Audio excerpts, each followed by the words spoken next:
Hello, everyone. Welcome. This is Meet BOA Authors, a collaboration between BOA Editions and Writers and Books. My name is Dan Hurd. I'm the Director of Adult Programs. Writers and Books is a literary arts center in Rochester, New York. We offer readings, workshops, and literary programming for people of all ages and backgrounds. You can find more information at our website, wab.org. Please say hello in the chat and feel free to submit any questions.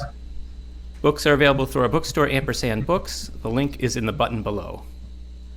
We're so happy to have Heather Sellers with us this evening. First, we'll hear her read, then she'll be in conversation with Peter Connors, publisher and executive director of BOA Editions.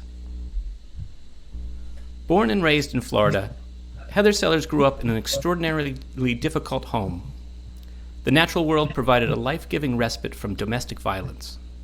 Sprung from her daily observation journals, Haunted by Ghosts from the Past, Field Notes from the Flood Zone is an elegy for two great shaping forces in a life: heartbreaking family struggle and a collective lost treasure, our stunning, singular, desecrated Florida and all its remnant beauty. Heather Sellers is the author of 4 poetry collections, including The Present State of the Garden and The Boys I Borrow, a finalist for the James Laughlin Award. Her writing has been featured in numerous publications and anthologies, among them Best American Essays, Creative Nonfiction, The New York Times, the Pushcart Anthology, and Tin House. She has been awarded a fellowship from the National Endowment for the Arts and a residency at the MacDowell Colony. She teaches poetry and nonfiction in the MFA program at the University of South Florida and divides her time between St. Petersburg, Florida, and Manhattan. Heather, thank you so much for being here. Thank you, Dan. Thank you for having me. Thank you for the great space that you curate and all of the things you do for books and for poetry. And thank you, Peter Connors, for picking my book. I'm going to read tonight from Field Notes from the Flood Zone. And I'll just speak a little bit about the project and then share some of the poems with you. The book is divided into 3 sections. The rainy season, before the storm, all rainy season long, we're waiting for the storms to come. And then the second part of the book is childhood, which in my case and for others is a kind of separate type of terrible storm in and of itself. And then the third section is after the storm, what remains? 3 things. You have to rely on other people, strangers, in an incredibly intimate way. Friendship, you know who your friends are after the storm. And tourists, they never stop coming to Florida. 1,000 a day come to Florida, moving here. That's a new Pittsburgh in my state every single year. A couple of things that I wanted to share with you about how I wrote this book. It came from my daily diary. I was on sabbatical 2 years ago, and I keep a daily diary where every morning I write what I saw, what I did, what I hear. It's a Linda Berry exercise that I really love.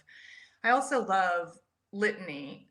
Litany is our oldest literary form, and I love that shape where the first part of the line has that weight, the repeated part is that weight, that heavy part that guides the movement of the rest of the line.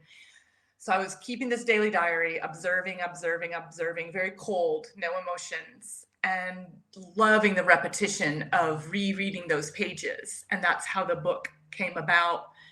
I think of it as kind of a quiet prayer as well as a primal scream given the climate catastrophe.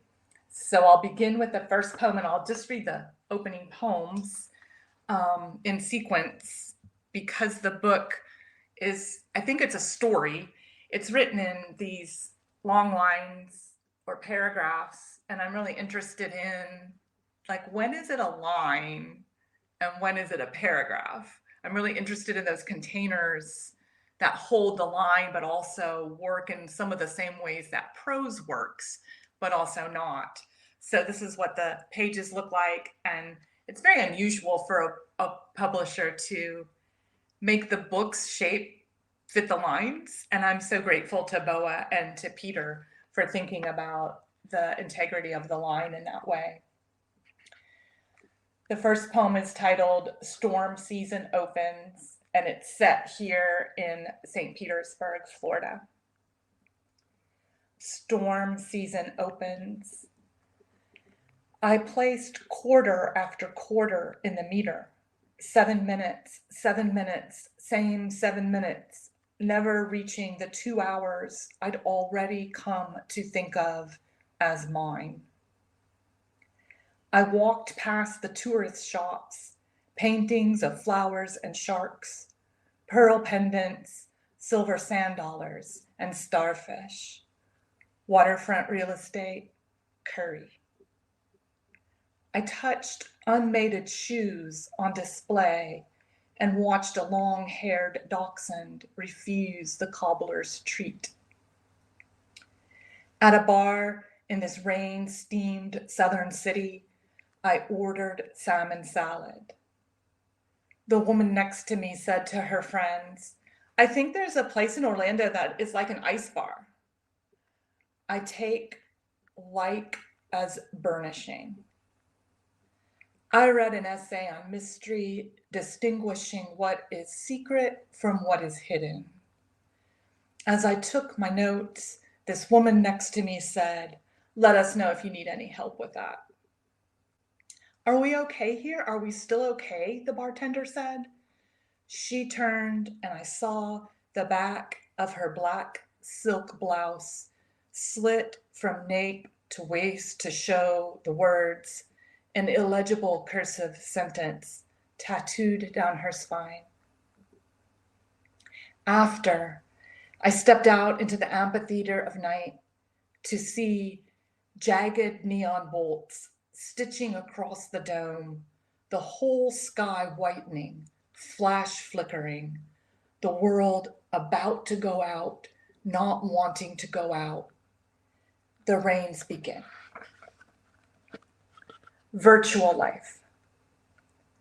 At my kitchen counter, I enter an online classroom called Blackboard Ultra Hangout to speak with a student in pajamas about her novel in progress.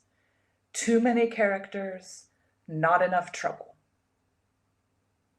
The termite inspector arrives. Have I seen any wings? Frass? He climbs a ladder into my attic.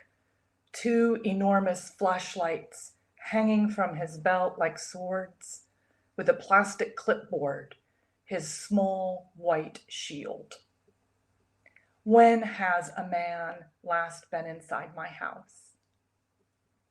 At the corner store, I purchased popcorn, wine, and a waxy yellow pepper, inexplicably stranded among the inedibles. Evening pours over the island. I continue my quest to distinguish solitude, isolation, loneliness, and aloneness. The king tide rises obsidian. I am on this small island in the Gulf, a bobber on a bobber. And most nights I fall asleep as a child, the child who saved each blue bit of broken eggshell she found on sidewalks for beauty, for muscle. Mid-June, by mid-morning, the sky was greasy and gray, hard waves tipping over the seawall. I thought I had time to get to the bank, quick hop over the little white bridge. Sheets of rain and slabs of water slide over the pavement, over the sidewalks. The intersection is already blocked by men in yellow slickers with hoods and bills. They wave with all their arms, turn back, turn back, turn back. When I pass the stone women on the boulevard, I pretend they are in conversation and not being spied on. Sometimes the water comes up to our waists. Rain.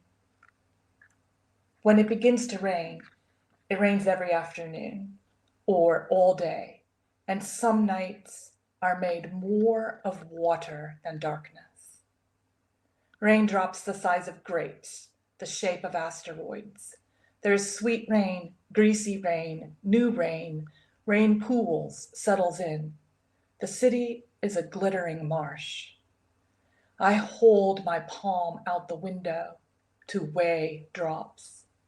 They collected there, heavy as balls of mercury. This kind, unnavigable, doesn't last long. Through rain, I run from my house to my car in the driveway. My bare legs are cold wet, my linen blouse spattered, all dry by the time I reach the grocery store. When sweating after running in the rain, it's hard to tell what water's originally from where. My hair rains its own kind of rain. An umbrella provides a way to carry water inside with you everywhere you go. Late afternoon, I lie on my guest bed and make a video of rain pearls hanging onto the palm fronds, slapping against the small window, as my friend did during a rare rain in winter last December, back when we lived in the previous world. Cathedral. On Sunday, I walked past the man stretched out on the granite steps and took a program from the usher at the great bronze doors. Next to me in the pew, a man in a fine suit kneeled and prayed. Then, seated, he began his texting. Jeremiah quoted God, "What does straw have in common with wheat?" I fanned my face with the program and felt sweat run down my neck as the pastor spoke of disruption. I did not kneel. I saw no children. The dachshund in his roller bag eased up out of his compartment and whined, eyes closed, while we sang the doxology. In the mosaic over the altar, Jesus enters Jerusalem, and I noticed the date palms around him were the exact same species as the ones lining the street outside the church. Stout, holy, and dinosaur-y. When I walked back down the granite steps, I saw 3 empty cups and juice stains where the man had lain. From the church parking lot, I watched lightning across the bay, bolts from the volumizing thunderheads on a sunny day, marching our way.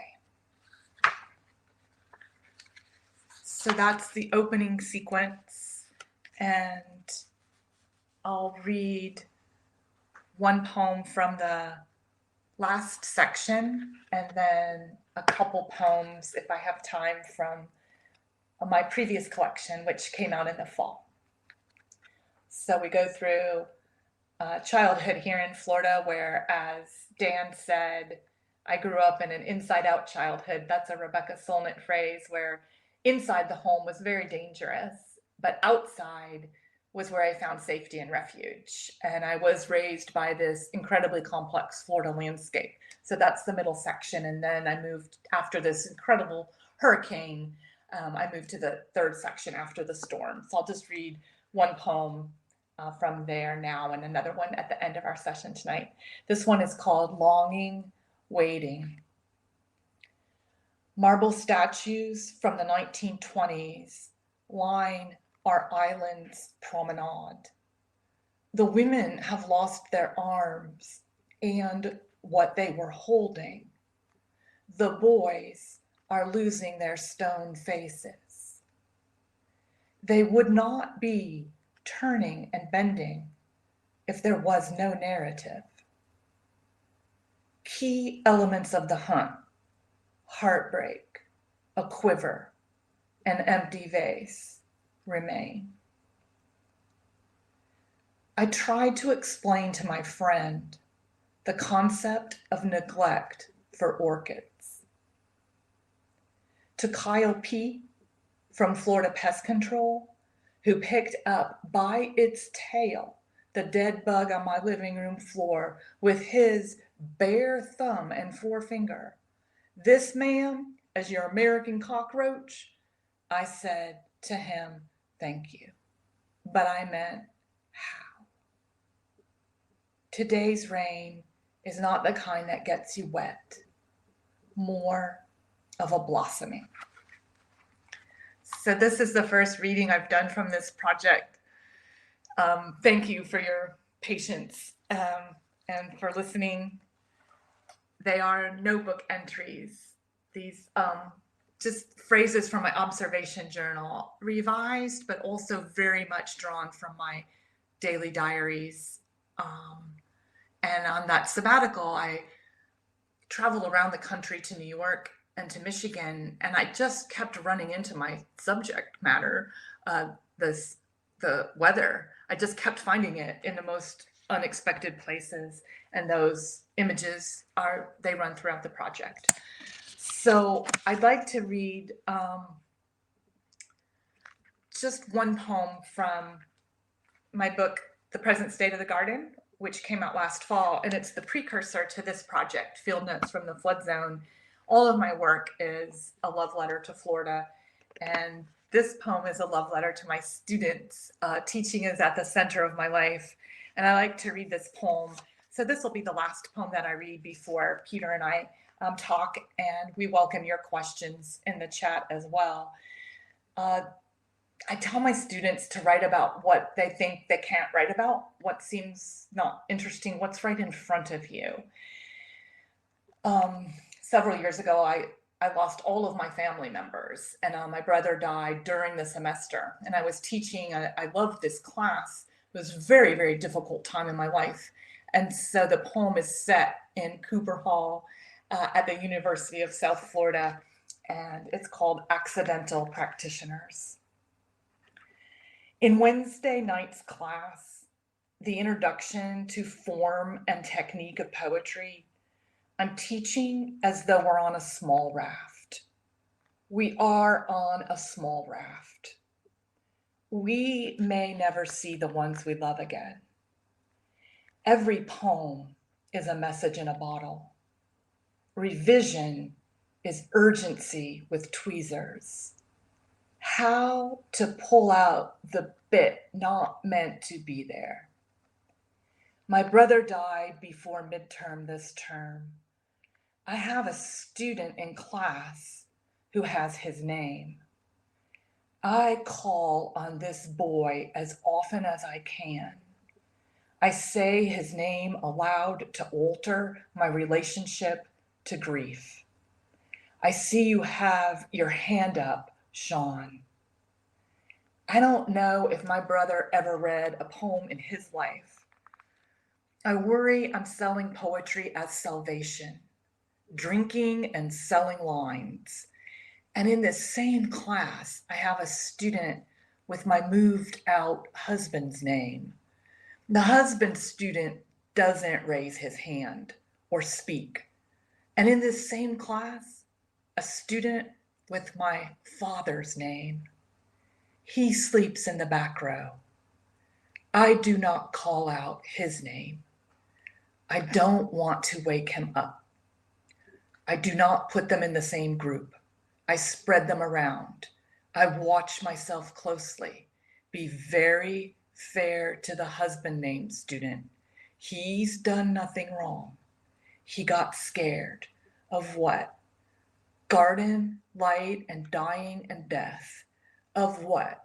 The interior experience. Not well lit. After the midterm, I imagine they'll be back to themselves. The students will manage their own independent identities. Already things are settling a little bit, but my bite is not correct. I'm dubious about the last stanza. I walk in the evenings alone. I bought a linen dress with horizontal stripes. I thought it would make me appear wider in the sense of unstoppable. but wearing stripes, I just feel like I'm in jail. I read into all hours. I dread seeing him weave through town, rooms with women, his looky look. I know love, when simplified to its lowest common denominator, means sorrow tomorrow. I know it isn't too late to change. Tonight, I'm introducing the English sonnet as a method for containing anxiety, grief's pulse. It really works. We sit on the floor. We write by hand, 140 syllables. I call on my father. I call on my brother.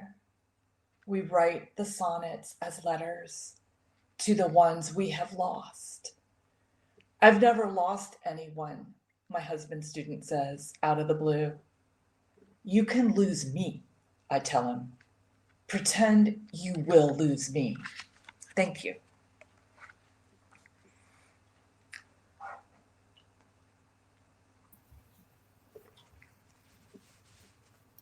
Oh, that was wonderful. It's such a treat to hear you read those poems, Heather. Thank you so much, Peter. Yeah. Oh, I also wanted to let you know that in honor of your multiple references to long-haired dachshunds, I have a long-haired dachshund here with me. So there you go, just for you. So do you bring in a different dog? Does each poet get a different That's dog? Lulu. She's actually she's at Boa basically every day too, just so you know. So she was a part of putting the book together. So I'd love to talk to you some about the book and different things with it. And we've had this discussion between ourselves a few different times, that when I first read the manuscript, it read to me sort of like this post-apocalyptic, like a warning, like if we're not careful, these things will happen. And that's me, reading it from Western New York and sort of not really grasping at first that the things you were describing were actually all already happening. So I'd love if you could just sort of, I don't know, talk about that and what you've seen as far as environmental fallout the past couple of decades.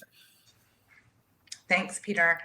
I know when I've sent the manuscript to friends, they also thought it was hyperbole or, as you said, a kind of cautionary tale. There's times during the rainy season I can't get home from work because there's so much water on the street. There's just so much weather everywhere in the world. No one's exempt. But here in Florida, we have a front row seat. You can just see it. There's more hurricanes. They're more severe. There's more rain. There's more heat. There's water spouts kind of writing cursive around the whole peninsula. I grew up in Orlando on the Ridge, and Florida's been underwater many, many times over millions of years. So we live on seafloor. There was a little string of islands from Tallahassee just south of Orlando, and I grew up on high ground on that ridge. It's the water's here.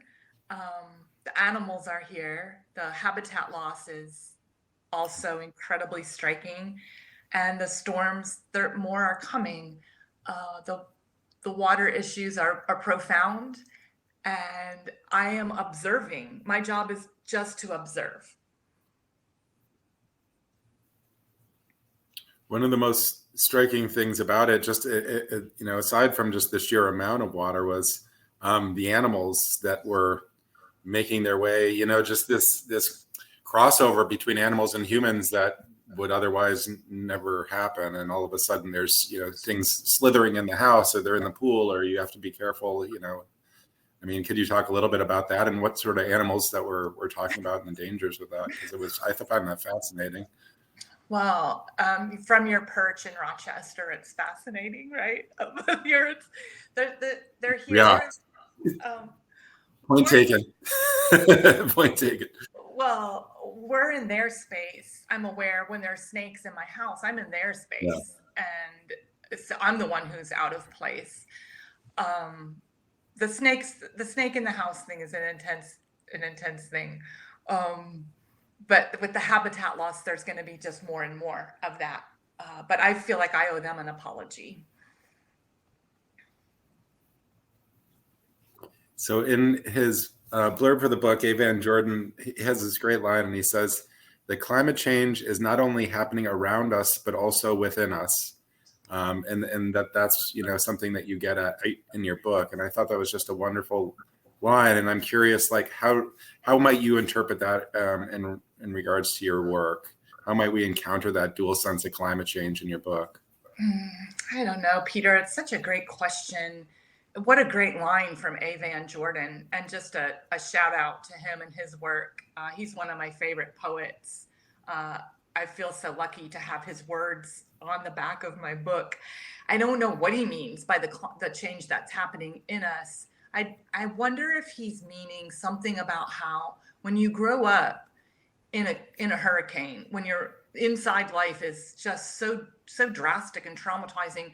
I wonder if he's referencing that kind of alchemy that takes place. You know, people ask you if you've gone through something really difficult, how did you survive?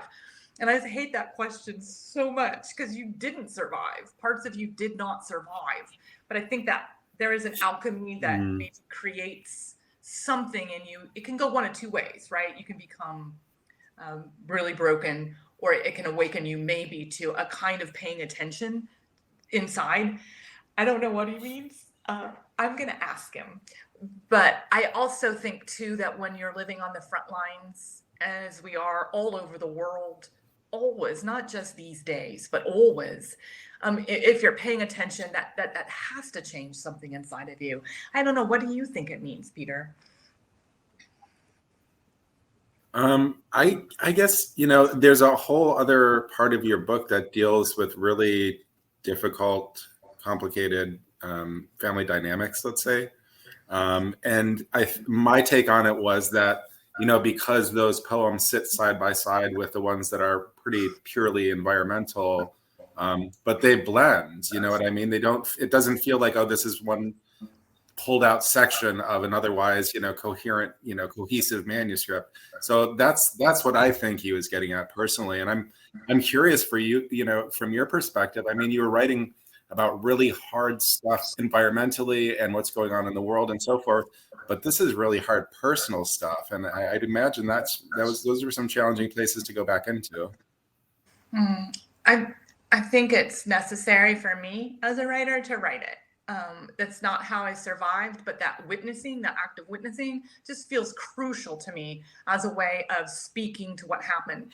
I do love the structure of the book, and I think the middle of anything is hard, right? Like the middle of a marriage, the midlife waistline, writing a novel, the middle of a poem. There's often that kind of, well, for my own work, a kind of flabbiness in the middle. And so, and with books too, people, I think, sometimes see the middle. I'm speaking for myself. It's like, well, I'll put the poems, you know, maybe the weaker poems will go in the middle. And I just so didn't want that. I wanted it to be really tight.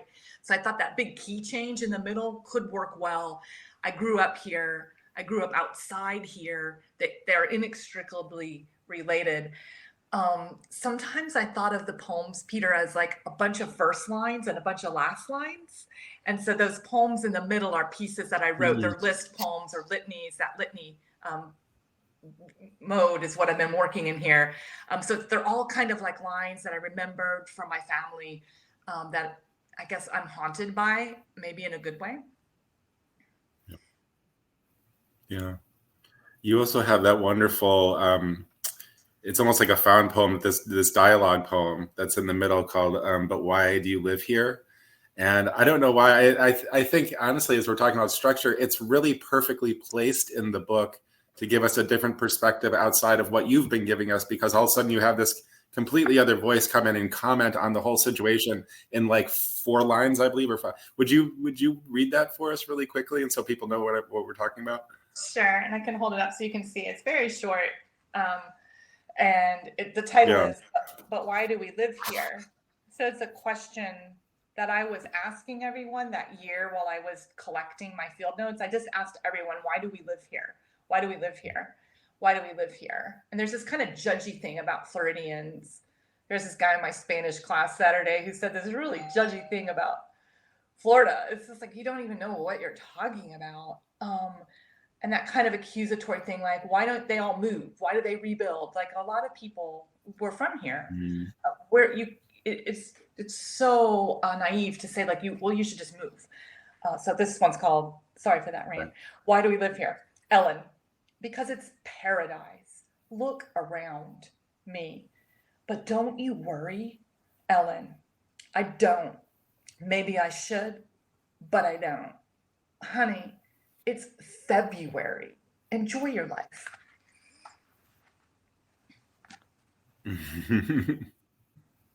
And again, what February means to somebody from Western New York is very different. I think that, February is a really cruddy month here usually. So what's February like there? What is she actually referring to as far as February specifically? She's referring to those last moments where as far as we've gotten from the end of storm season as we're going to get, and now we're approaching the beginning of storm season, which is June 1. And so it's working as a metaphor for that. Okay.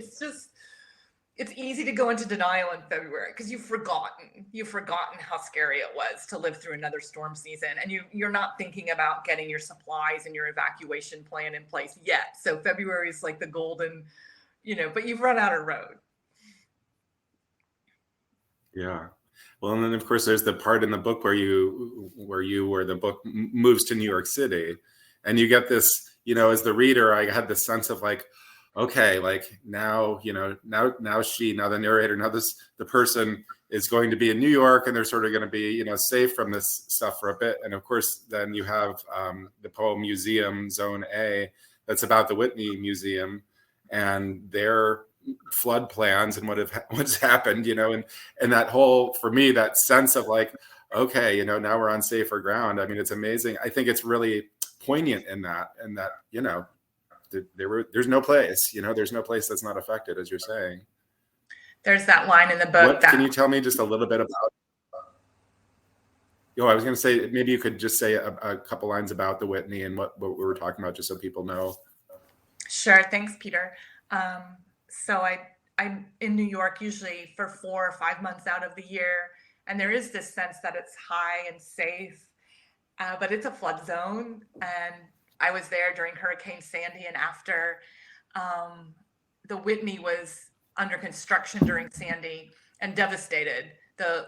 The site was devastated, and they had to redraw all of the plans and raise everything up. And I just found that so interesting, researching that and being in that space, and that we keep the art safe, but many, many people are not. And we're suffering for years after Sandy. And like in New Orleans, we rebuild and live as though it won't happen again.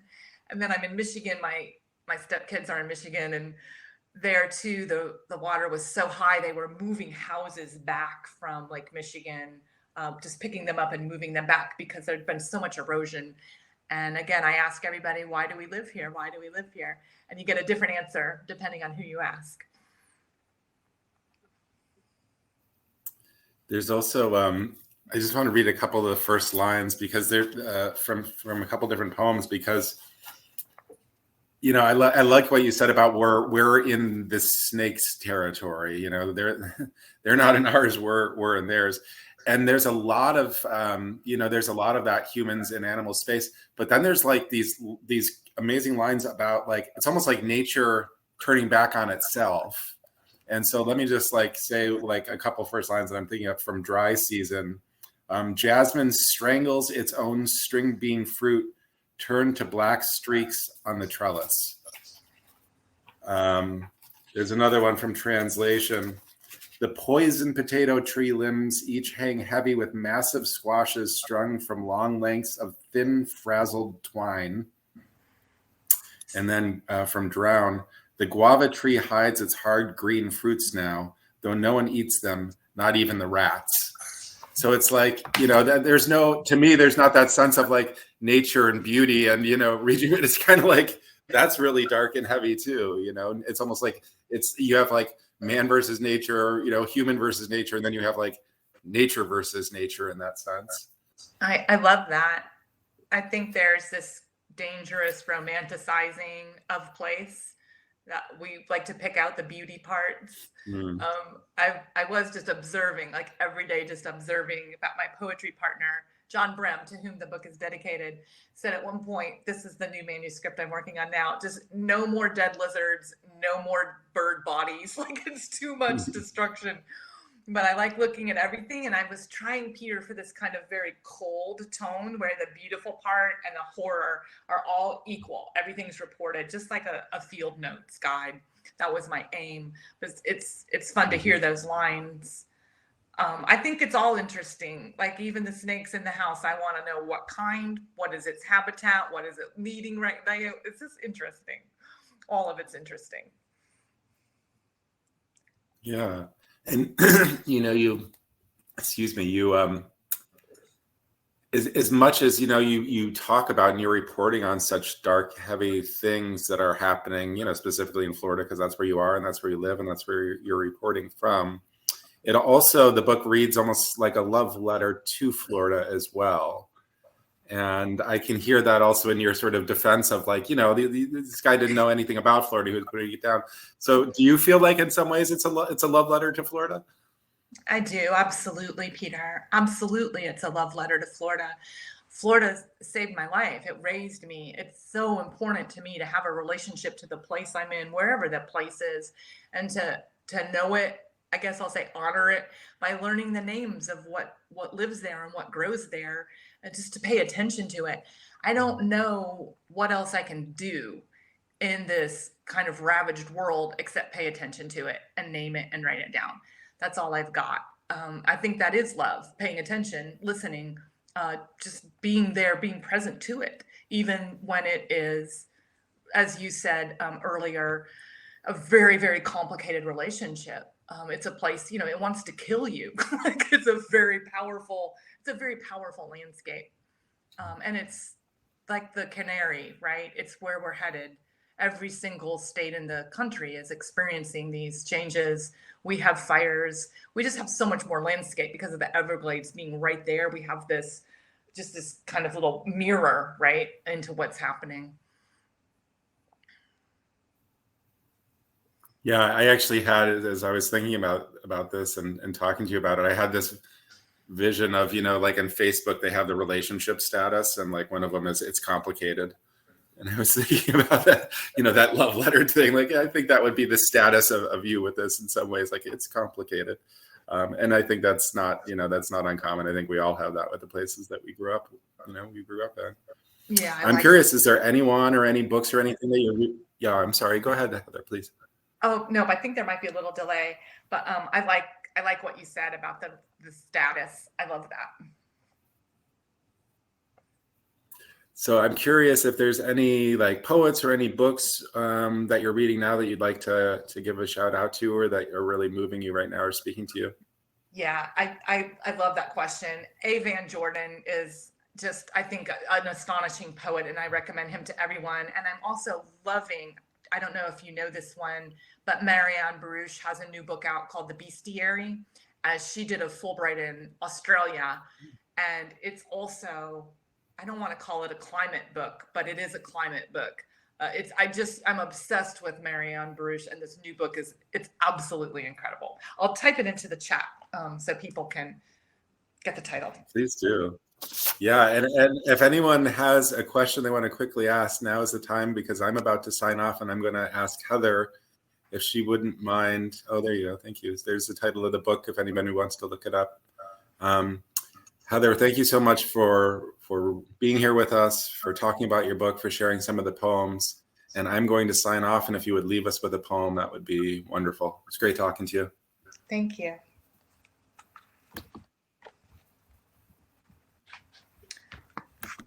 I'll read the last poem in the collection that we're here to celebrate tonight, Field Notes from the Flood Zone, and it's the very last poem in the book. I'll close with that. The title is Coming Soon, New Home plus Pool and Spa.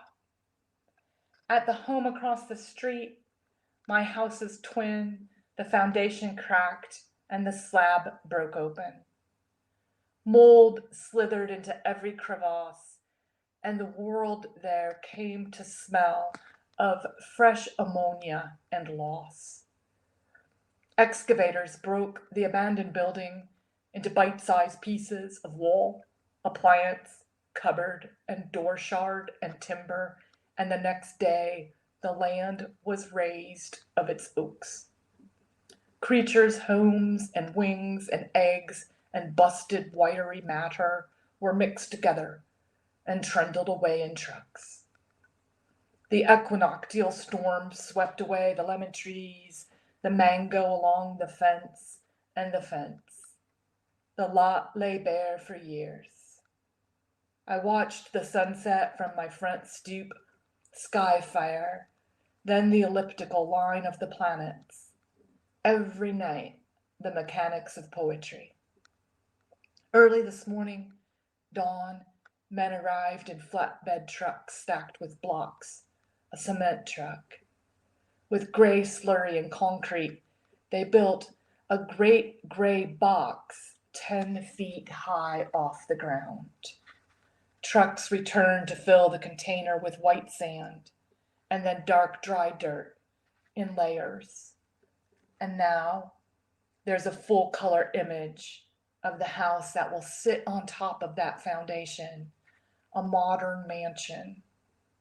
A pretend slender white mother and father and girl holding hands walk up to their dream house built under the future sea. Thank you.